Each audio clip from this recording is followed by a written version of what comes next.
हामी यो दाङको धारपानी मन्दिर, धारपानीको पाण्डेश्वर महादेव मन्दिर छ।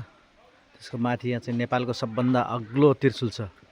अब हामी त्यतैतिर राख्दैछौँ, हेर्नु होला। हेर्नुस्, यो चाहिँ यता सुनकोट खड्कदेवी मन्दिर जाने बाटो हो, माथि टपमा छ। अनि यहाँ चाहिँ एउटा सानो मन्दिर अर्को छ। अनि यो त्रिशूल जाने बाटो हो। आउनुहोस्, म तपाईँलाई नेपालको सबभन्दा अग्लो त्रिशूल भएको ठाउँमा लैजान्छु म। हेर्नु होला, दर्शन गर्नु होला। हेर्नुहोस् है, अब आयो नेपालकै सबभन्दा अग्लो त्रिशूल। यसरी हामी यताबाट जान्छौँ, यताबाट गएर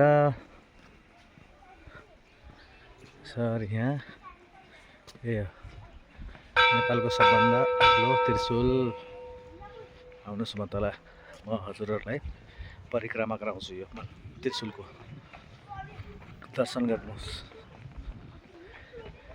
यहाँ पहिला के अरे 5 पाण्डवले कौरवहरूलाई मारिसकेपछि, जितिसकेपछि अनि यहाँ आफ्नो पाप पखाल्न यहाँ आएर हवन कुण्डमा हवन गरेर अनि यहाँ पूजाआजा गरेर यहाँबाट महादेवलाई बोलाउनु गरे।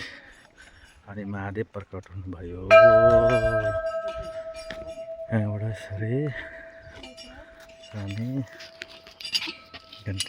यसरी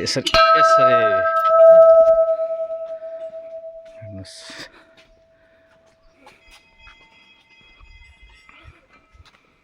एरिया ठुलो छ यो।